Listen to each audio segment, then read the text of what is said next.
May handog na fresh bubblegum pop songs ang Nation Girl Group na BINI sa kanilang bagong EP na pinamagatang BINIverse. Meron itong 6 na awitin kabilang ang Blink Twice, Zero Pressure, Secrets, Out of My Head, and Cherry on Top at Cherry on Top BINI Mo Remix. May tunog 80s pop ang Zero Pressure na tungkol sa ambisyon at pagtsatsaga. Usapang pagtitiwala naman sa relasyon ng hatid ng Secrets na kolaborasyon ng BINI sa Korean-American singer, songwriter at dating Day6 member na si AJ. Samantala, kwento ng pinagdadaanan ng isang tao kapag napaibig ang hatid ng Out of My Head. Tungkol naman sa pananabik at pagkalito ng isang tao sa paghihintay ng sign ang Blink Twice na naunang inilabas noong February 13. Ang kanilang Cherry on Top na tumabo na sa 100 million combined stream ay kasama rin sa album pati ang remix version nitong tampok ang sikat na Indonesian act na si Agnes Mo. Sinusundan ng BINIverse EP ang 2024 EP ng grupo na Tala Arawan, tampok ang chart-topping hits na Karera, Pantropiko at Salamin Salamin.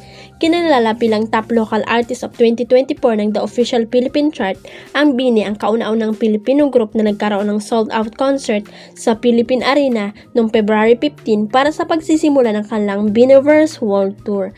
Sinundan nitong milestone ng grupo ang sold-out 3-day concert nila sa New Frontier Theater at sold-out 3-day concert sa Araneta Coliseum.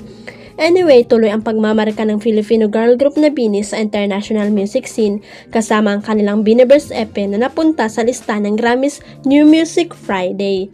Ang latest pasabog muling nagsama ang Filipino girl group at K-pop boy band na ENHYPEN para sa isang dance challenge.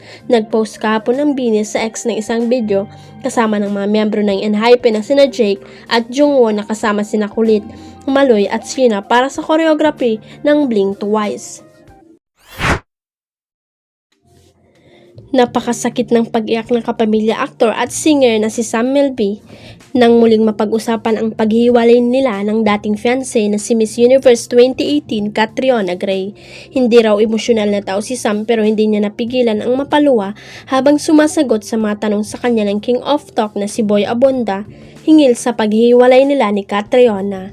Si Sam ang special guest sa episode ng Fast Talk with Boy Abonda noong nakaraang March 3. Ito ang unang pagkakataon na umapira ang binata sa isang programa ng GMA7.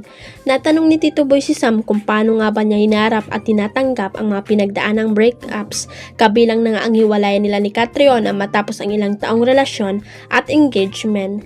Not well, I think every breakup is a different situation kung ikaw ang nasaktan o kung ikaw yung dahilan kung bakit yung breakup, so it depends on the situation. But I think any breakup is not easy, paliwanag ng binata. Sumunod na question ni Tito Boy, alam ng buong bayan na naghiwalay na kayo ni Catriona Gray.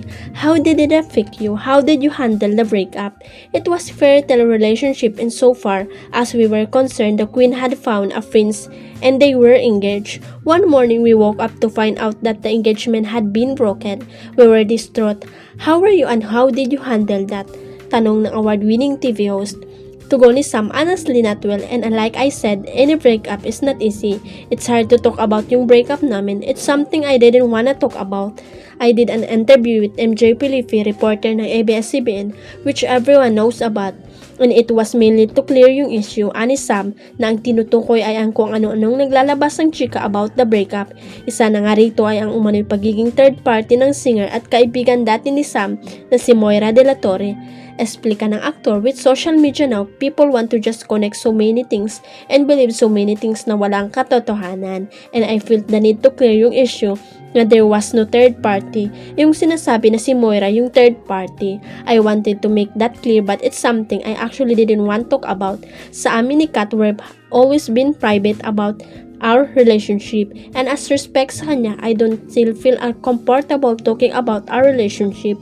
Pagbabahagi pa ni Sam. Huwag kalimutang i-click ang subscribe button at i-ring ang notification bell para sa latest at legit chika updates.